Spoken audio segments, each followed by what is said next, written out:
जय हो। राधे कृष्ण लाल परम की मंगलमय जय। परात्पर परम अखिलेश्वर भगवान श्री बालकृष्ण प्रभु की वांगमय प्रतिस्वरूपा श्रीमद्भागवत महापुराण सप्ताह ज्ञान यज्ञ कुंवर बाबा महाराज के इस पावन परिक्षेत्र में पधारे हुए समस्त भगवत चरणानुरागी बंधुओं एवं श्रद्धामयी माताओं,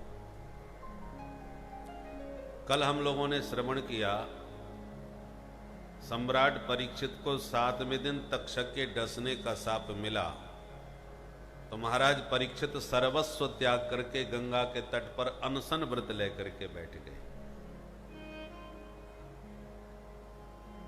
अनेकानेक सिद्ध महापुरुष संत महापुरुष सब आए। परीक्षित ने सबका स्वागत अभिनंदन वंदन किया और फिर एक ही प्रश्न पूछा, म्रियमाणस्य किम कर्तव्यम, जिसकी मृत्यु अति निकट हो ऐसे प्राणी को क्या करना चाहिए। और उसी समय व्यासनंदन भगवान सुखदेव जी प्रकट हुए, जिनकी 16 वर्ष की अवस्था है, घुंघराले बाल हैं, दिगंबर वेश है, छोटे बालक भी उनका उपहास उड़ा रहे हैं। कई सुंदरियां उनके दिव्य सौंदर्य पर मुग्ध होकर उनके पीछे पड़ी हुई हैं। परंतु जब सभी संतों ने उनका स्वागत अभिनंदन किया तो उनके प्रभाव को देखते ही बालक और स्त्रियां जो उनके पीछे पड़े थे वो सब भाग गए। समझ गए ये जिसको हम पागल बाबा समझ रहे थे, ये तो कोई सिद्ध महात्मा निकल पड़े भाई। ततो निवृत्ता यमुधा स्त्री और भका। परीक्षित ने आसन दिया, पूजन किया, वंदन किया और उनसे भी वही प्रश्न पूछ दिया कि महाराज, आप जैसे सिद्ध संतों का स्मरण करने से ही सारे पाप धुल जाते हैं और दर्शन चरणों तक मिल जाए तो फिर तो कहना ही क्या है। आप योगियों के भी परम गुरु हैं, कृपा करके बताएं हम जैसे म्रियमाण मनुष्यों को क्या करना चाहिए। सुखदेव जी गदगद हो गए और बोले, परीक्षित, ये प्रश्न तुम्हारा व्यक्तिगत नहीं है। ये संसार में जो भी है सब म्रियमाण है। म्रियमाण माने मरने वाले। इसलिए तुमने सबके प्रतिनिधि बनकर के ये बहुत व्यापक प्रश्न किया है। वरीयाने सते प्रश्न क्रतो लोकहितं नृप आत्मवित् सम्मतः पुंसाम् श्रोतव्यादिषु परः। वो नृप ते प्रश्नः वरीयान्। अरे परीक्षित, तुम्हारे प्रश्न बहुत ही उत्तम हैं, लोकहित के लिए हैं। क्योंकि संसार में जितने प्राणी हैं दिन भर खाते हैं और सोते हैं, परिवार का पेट भरने में लगे रहते हैं और सनई सनई यों ही इनकी तमाम उम्र समाप्त हो जाती है। एक दिन इस संसार छोड़ के जाना भी पड़ेगा, इस विषय पर कोई विचार ही नहीं करता। इसलिए परीक्षित, जो इस मौत के भय से मुक्ति चाहता हो उसे एक काम कर लेना चाहिए। क्या? तस्मात् भारत सर्वात्मा भगवान हरिनीश्वरः श्रोतव्यः कीर्तितव्यश्च स्मर्तव्य चेच्छता भयम्।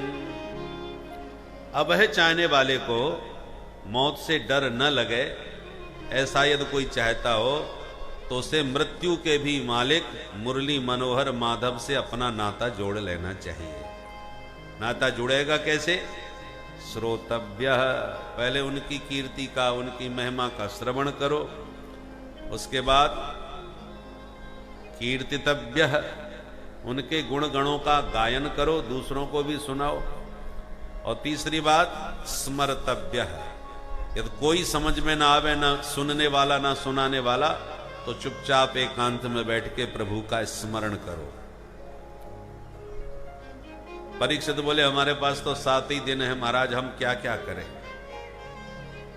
सुखदेव जी बोले, परीक्षित 7 दिन कम नहीं होते। एक खट्वांग नाम के राजा हुए, इतने महाबली थे राजा सूर्यवंश के। जिस वंश में भगवान राम जी का प्रादुर्भाव हुआ, कि देवराज इंद्र भी इनसे सहयोग मांगने आते थे। जब असुरों से उनका संग्राम हुआ तो खट्वांग के पास सहयोग मांगने आए, इन्होंने सहायता करी और ऐसा जबरदस्त युद्ध किया असुरों से कि इनके बल के प्रभाव से देवता विजयी हो गए। देवता बड़े प्रसन्न हुए और बोले, महाराज खट्वांग, आपके सहयोग से आज हम विजय श्री को प्राप्त किए हैं, मांगो क्या चाहते हो। तो पूछा खट्वांग ने, ये बताओ हमारी उम्र कितनी है।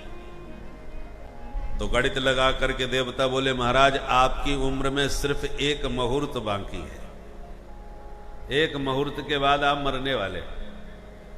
अच्छा, उम्र खत्म? बोले हाँ।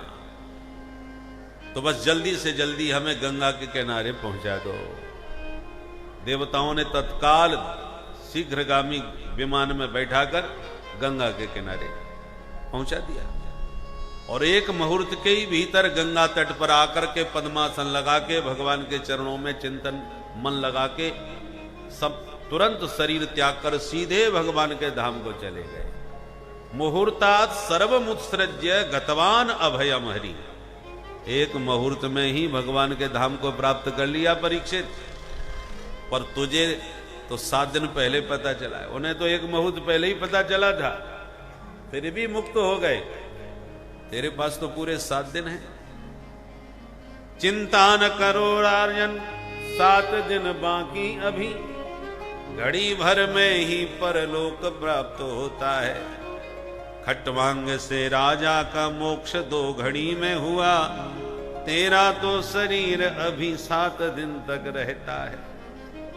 मेरा यह कथन है, ऋषि सब साक्षी हैं, भागवत पुराण से कष्ट सब मिटता है।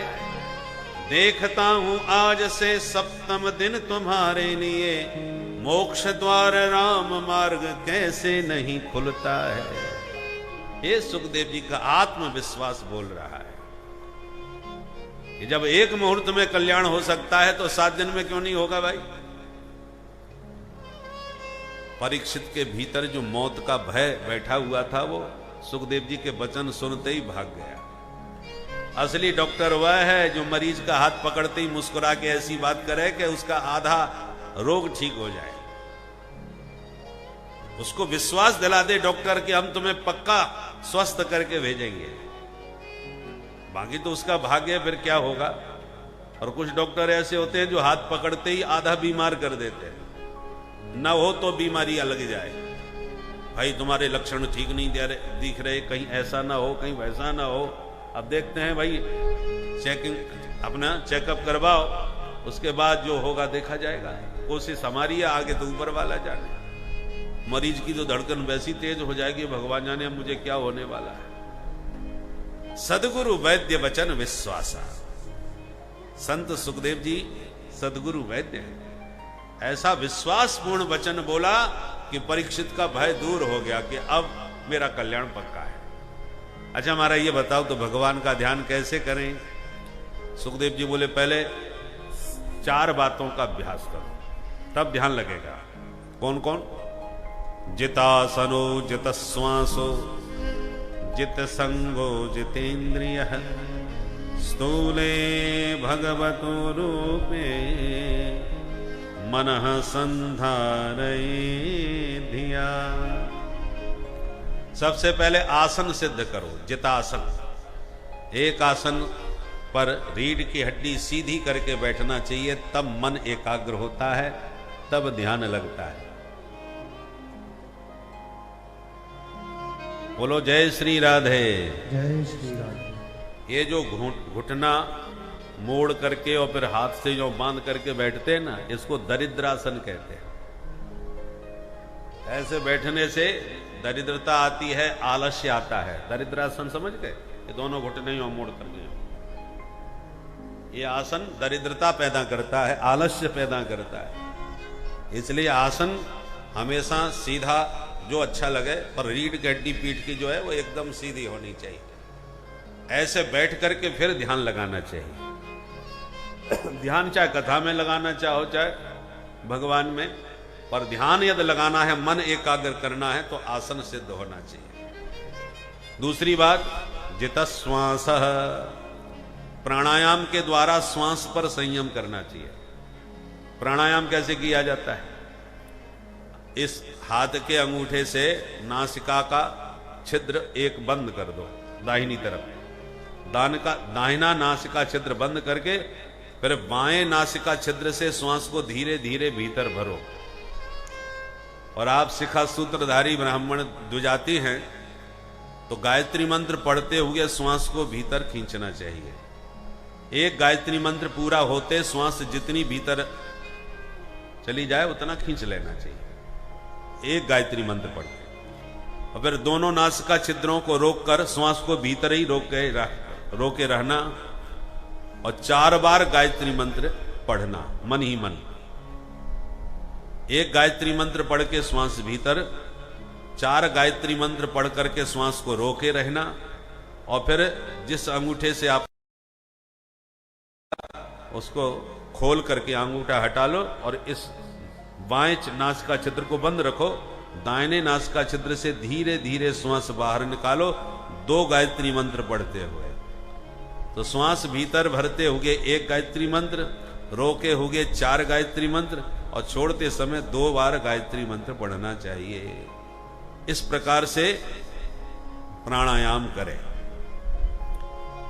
यह अभ्यास यदि आपने कर लिया प्राणायाम का, तो आपके भीतर अद्भुत शक्ति आएगी और बहुत सी शारीरिक बीमारियां दूर होंगी तथा मानसिक मन आपका स्थिर होगा, ठहरेगा।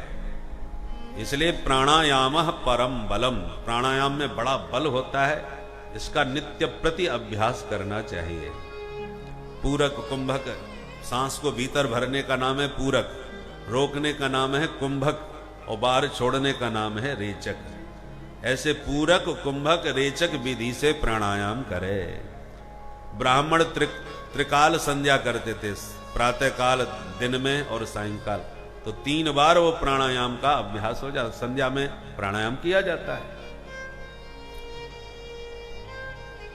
और तीसरी बात बताई, जित संग, असंग रहने का अभ्यास करो। असंग माने आपका मन किसी में इतना न चिपक जाए कि उसके बिना आपको रहा न जाए। कोई आ गया तो वेलकम, चला गया तो भीड़ कम। आप अपनी मस्ती में एक रस रहो, किसी के आने का हर्ष नहीं, किसी के जाने का कोई क्षोभ नहीं, कष्ट नहीं। इसका नाम असंग। और चौथी बात बताई, जितेंद्रिय, इंद्रियों को अपने बस में करके रखो। देखना इंद्रियों के न घोड़े बढ़े, इनमें हरदम ये संयम के कोड़े पड़े। अपने रथ को सुमार्ग लगाते चलो, कृष्ण गोविंद गोपाल गाते चलो। तो ऐसे इंद्रियों को बस में रखो। ये 4 बातों का अभ्यास करके फिर भगवान का ध्यान करें। 2 प्रकार का ध्यान होता है, स्थूल और सूक्ष्म। बाहर जगत में आपको जो भी कुछ दिखाई पड़ रहा है, ये परमात्मा का ही विराट शरीर है। हरी भरी हरियाली जो आपको दिख रही है, ये शरीर की रोमावली है, परमात्मा के शरीर की रोमावली। जैसे शरीर में रोम होते हैं, ऐसी विराट भगवान की ये जो घास हो रही है, ये रोमावली है। और जो बड़े बड़े वन उपवन जंगल है, ये भगवान की अलकावली, घुंघराले बाल। ये जितने भी पर्वत हैं, पहाड़, ये भगवान की हड्डियां हैं। ये जितनी भी नदियां हैं, गंगा यमुना सरस्वती, ये सब भगवान के शरीर की नाड़ियां हैं। जो भी सुंदरता तुम्हारे मन को मोहती है, ये मुरलीधर माधव की मधुर मुस्कान है। इसी का नाम माया है, जो सबको मोह लेती है। इस प्रकार संपूर्ण प्रकृति में ही परम पिता परमात्मा का दर्शन करना चाहिए। हमें जीवन जीने के लिए जितना जरूरी है, वो सारा प्रबंध परमात्मा ने हमारे लिए कर रखा है। जीने के लिए क्या चाहिए? रोटी, कपड़ा और मकान। तो भगवान ने ये जो वलकल वस्त्र है ना, यही हमारे चीर हैं। ये जो वृक्षों में फल उत्पन्न हो रहे हैं, ये हमारे लिए भोजन की व्यवस्था है। ये जितनी पहाड़ों में गुफाएं हैं, ये हमारे रहने की व्यवस्था है। महात्मा लोग क्या करते हैं? पहाड़ों के गुफाओं में रहते हैं, वृक्षों के फल खाते हैं, झरनों के पानी पीते हैं और प्रेम से भगवान का भजन करते हैं। और हम अपनी सारी उम्र केवल भोजन के लिए ही खत्म कर देते हैं। क्या करें? पापी पेट का सवाल है महाराज, सब करना पड़ता है। और पेट के नाम पर न जाने कितना पाप कर लेते हैं। हमारा जीवन तो पशुओं से भी गया बीता होता है, क्योंकि पशु यदि खाएगा किसी के खेत में तो जितना पेट में बनेगा उतना ही खाएगा। पर हम तो पेट के नाम पर कितने घोटाले कर देते हैं महाराज। केवल अन्न ही नहीं खाते, कोयला खा जाते हैं, गायों का चारा खा जाते हैं, जो मिल जाए सब खा जाते हैं। तो पापी पेट के नाम पर हम पशुओं से भी ज्यादा पाप कर रहे हैं। पापी ये पशु जो है वो एक सीमा तक ही किसी के अन्न को खा पाएगा, पर हम तो 7-7 पीढ़ी व्यवस्था करने में लगे रहते हैं। देश को बेच करके खा जाए महाराज। इसलिए कस्मात् भजन्ति कवयो धन दुर्मदान धान। जब परमात्मा ने प्रकृति के द्वारा ही हमारे जीवन के निर्वाह हेतु सारा प्रबंध कर रखा है, तो हम किसी श्री मदांध के पीछे क्यों भागते फिरते हैं? कस्मात् भजन्ति कवयो धन दुर्मदान धान। सबसे ज्यादा नशा धन में होता है।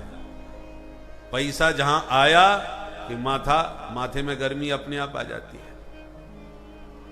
कोई बिरला ही महापुरुष होता है जो धन पा करके भी सज्जनता बनाए रखे, विनम्रता उसके जीवन में बनी रहे। नहीं तो पद और धन व्यक्ति की बुद्धि को अहंकार से भर देते हैं। सुखदेव जी कहते हैं, परीक्षित, यदि आपके मन में कोई कामना है, कोई चाहता है कि हमारे घर अनाज के भंडार से भरे हों, तो ऐसे व्यक्ति को देव माता अदिति की पूजा करनी चाहिए। आपके घर में अन्न के भंडार भरे होंगे। देव माता अदिति अन्न का भंडार भरने वाली है। और विद्वान बनना चाहते हो तो देवादिदेव महादेव की उपासना करो, भोले बाबा की उपासना से महान विद्वान पंडित बन जाओगे। सुंदर पत्नी चाहते हो तो उर्वशी की उपासना करो। पति पत्नी में झगड़ा ज्यादा होता हो तो माता पार्वती की उपासना करो, दाम्पत्य जीवन सुखी हो जाएगा। और कुछ नहीं चाहते हो तो हमारे बंसी वाले की उपासना करो। तो क्या बंसी वाले की उपासना से कुछ नहीं मिलेगा? ऐसी बात नहीं। वृक्ष के पत्तों को पानी देना, डालियों को सींचना, फल फूल को सींचना, उसकी जगह पर सब छोड़ करके केवल जड़ में पानी डाल दो। वृक्ष की जड़ में पानी डाल दिया तो शाखाओं को, पत्तों को, फल को, सबको जल मिल गया। यथा तरोर मूल निसेचनेन तृप्यन्ति तत् स्कंद भुजो बसाखा। उसी प्रकार एक एक कामना के लिए एक एक देवी देवता को कहां पूजते फिरोगे? हमारी इच्छाएं अनंत हैं। इसलिए सबके बदले में भगवान नारायण की पूजा कर लो, बंसी वाले को पूज लो, सारे मनोरथ सिद्ध हो जाएंगे। क्योंकि सबके मूल भगवान नारायण हैं। मूलम ही विष्णुर्देवानाम यत्र धर्म सनातन। अच्छा महाराज जी, तो ये बताओ भगवान ने ये संसार बनाया कैसे? तब सुखदेव जी को याद आया कि हम मंगलाचरण करना भूल गए, वो कथा चालू कर दिए।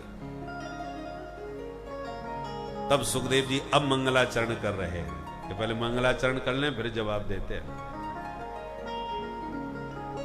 यत्कीर्तनम यत्स्मरणम यदीक्षणम यद वंदनम यद श्रवणम यदर्हणम लोकस्य सत्यो विधुनोति कल्मषम तस्मै सुभद्र स्रवसे नमो नमः। तपस्विनो दानपरा यशस्विनो मनस्विनो मंत्रविद सुमंगलाः क्षेमं न विन्दन्ति विना यदर्पणम् तस्मै सुभद्र स्रवसे नमो नमः। मंगलाचरण करते हुए सुखदेव जी कहते हैं, जिनका कीर्तन करने से, स्मरण करने से, अर्चन करने से, वंदन करने से, उनकी कथा सुनने से जीव के समस्त पाप धुल जाते हैं, ऐसे प्रभु के चरण कमलों में हम बारंबार प्रणाम करते हैं। कोई कितना भी बड़ा तपस्वी, तेजस्वी, यशस्वी, मनस्वी, वीर क्यों ना हो, पर जब तक भगवान के पाद पद्मों में आत्मसमर्पण नहीं करेगा तब तक उसका कल्याण कभी नहीं हो सकता।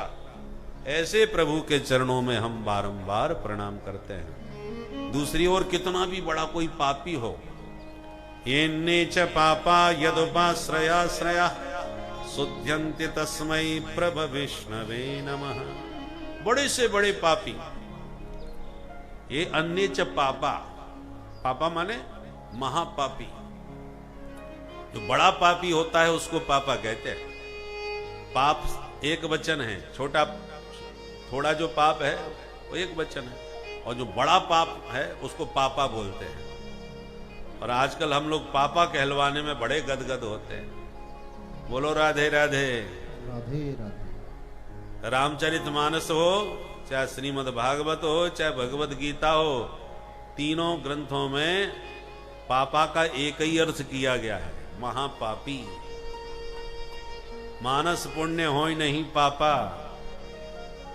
इसलिए ये पापा कहलवाना बंद करो। क्या बढ़िया बढ़िया हमारे पास शब्द हैं, पिताश्री है, या पिताजी कहो या पिताश्री कहो। आजकल पापा, और पापा से हटे तो फिर डैडी हो गए।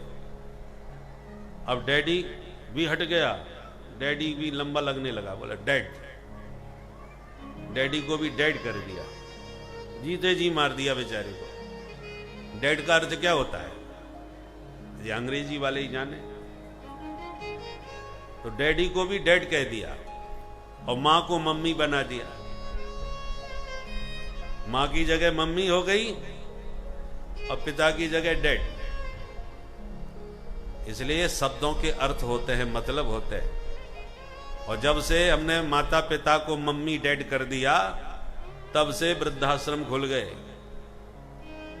क्योंकि डैड करके उनको बोले बुढ़े हो गए, किसी काम के तो रहे नहीं। जहां डैड हुए तो भेजो वृद्धावस्था, वृद्धाश्रम में। फालतू में कौन ढोए इनका वजन, इनका भार। ये स्थिति बन गई है। शब्दों का महत्व होता है। इसलिए हर हमारे यहां व्याकरण में व्यर्थ के शब्द कोई नहीं है। हमारे संस्कृत साहित्य में हर शब्द का अर्थ होता है। पिता, पुत्र, पुत्र का मतलब पुन्नाम नरका त्रायते, जो पूर्वजों को नरकों से बचावे उसका नाम पुत्र है। हर शब्द का मतलब है। व्यर्थ के शब्दों का हमें उपयोग व्यवहार में नहीं करना चाहिए अंध परंपरा से। हमारे यहां जन्मदिन के समय दीपक जला करके प्रकाश की उपासना की जाती थी। हमारे यहां हर मांगलिक कर्म में दीपक जलाया जाता है, क्योंकि कर्म का साक्षी होता है वो, कि आपने ये कर्म किया। यावत कर्म समाप्ति स्यात् तावत त्वम सुस्थिरो भव। दीपक को कर्म का साक्षी बना करके प्रज्वलित किया जाता है। हमारे यहां बुझाना अपशकुन माना जाता है।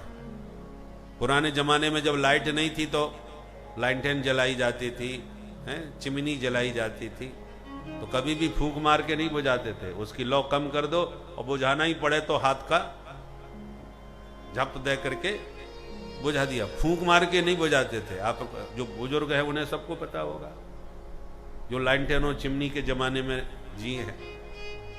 अब आजकल तो वो खत्म ही हो गया, परंतु आजकल मोमबत्ती जलाई जाती है जन्मदिन पर और फूंक मार के बुझवाई जाती है। मोमबत्ती जलाना और बुझाना फूंक मार के,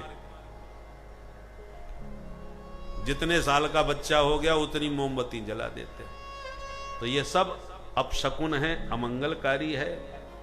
इसलिए हमें अंध परंपरा में नहीं चलना चाहिए। हर क्रिया का कोई उद्देश्य हो। इसलिए हमारे यहां कुलगुरु रहा करते थे। कुलगुरु का काम ही होता है कि अपने पूर्वजों की परंपरानुसार सारे कर्म करावे। हर क्षेत्र में अलग अलग परंपराएं होती हैं, तो आपकी पूर्वजों की जैसी परंपरा प्राचीन रही हो, कुलगुरु वही होते थे जो उन परंपराओं को जानते थे और यजमान के द्वारा वो सब उन सब का पालन करवाते थे। इसलिए कुलगुरुओं की बड़ी महिमा होती थी। हर काम में कुलगुरु का पूजन अर्चन और उनका मार्गदर्शन मिलता था। पर जब से ये पाश्चात्य संस्कृति को हमने अपनाया है,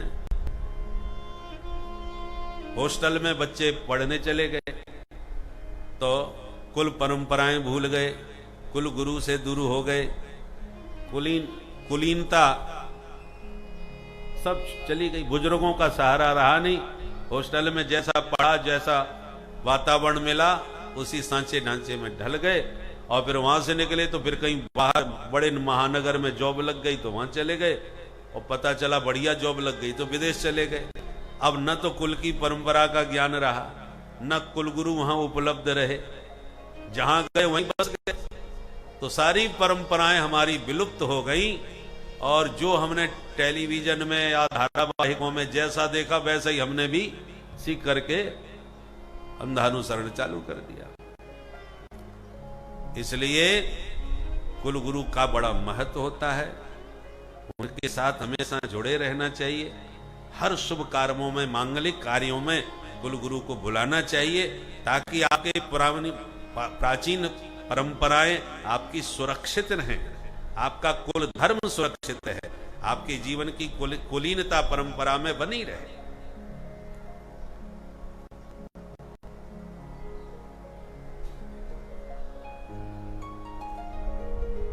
तो बड़े से बड़े पापी क्यों न हो, जिन प्रभु का चरणाश्रय लेते ही शुद्ध हो जाते हैं, ऐसे प्रभु के चरणों में हम बारंबार प्रणाम करते हैं। तस्मै सुभद्र स्रवसे नमो नमः। सुभद्र स्रव से का मतलब होता है सुभद्रम मंगलम श्रवो यशो यस्य। जिन प्रभु का यश श्रवण करने से जीव का तत्क्षण मंगल हो जाए, ऐसे भगवान है सुभद्र स्रव से। हर किसी का यश मंगलकारी नहीं होता, केवल भगवान का ही यश ऐसा है कि गाने वाले का कल्याण और सुनने वाले का भी कल्याण हो जाता है। श्रवण मंगलम, ऐसा भगवान का यश है। भूतैन महद्भिर्ययमाः पुरो विभुर निर्माय शेते यदमूष पूरुषः भुंक्ते गुणान् षोडश षोडशात्मक सोलंकृशिष्ट भगवान वचांसि में। जिन प्रभु ने इस पंचभूतात्मक संसार का सृजन किया और स्वयं शरीरधारी शरीरों का निर्माण करके उसके शरीर में प्रविष्ट होकर के शयन भी किया, ऐसे वो परमात्मा मेरी वाणियों को शक्ति प्रदान करे, अलंकृत करे वाणियों में। सोलंकृशिष्ट भगवान वचांसी में बहुवचन का प्रयोग किया, बचसी बचसी बचांसी। बचांसी वाणी तो एक ही होती है, बहुवचन का प्रयोग क्यों है? क्योंकि वाणी एक ही नहीं होती, परा पश्यंती मध्यमा वैखरी 4 प्रकार की वाणी होती है, इसलिए बहुवचन का प्रयोग किया। वचांसी में मेरी वाणियों को शक्ति प्रदान करें भगवान। सुखदेव जी कहते हैं परीक्षित, जो तुम हमसे पूछ रहे हो, यही प्रश्न एक बार नारद जी ने अपने पूज्य पिता ब्रह्मा जी से पूछा कि पिताजी एक बात बताओ, जब सारा संसार आपने ही बनाया है तो आप आंख बंद करके ध्यान किसका लगाते हो? तब ब्रह्मा जी ने कहा, पुत्र नारद, तस्मै नमो भगवते वासुदेवाय धीमहि यन्मायया दुर्जयया मां ब्रुवन्ति जगद्गुरु। ब्रह्मा जी बोले, मैं परमात्मा की उस दिव्य माया को प्रणाम करता हूं जिस माया के प्रभाव से प्राणी मुझ ब्रह्मा को ही जगद्गुरु समझ बैठते हैं। हम जगद्गुरु नहीं है भैया, जगद्गुरु तो भगवान है। कृष्णम वंदे जगद्गुरु।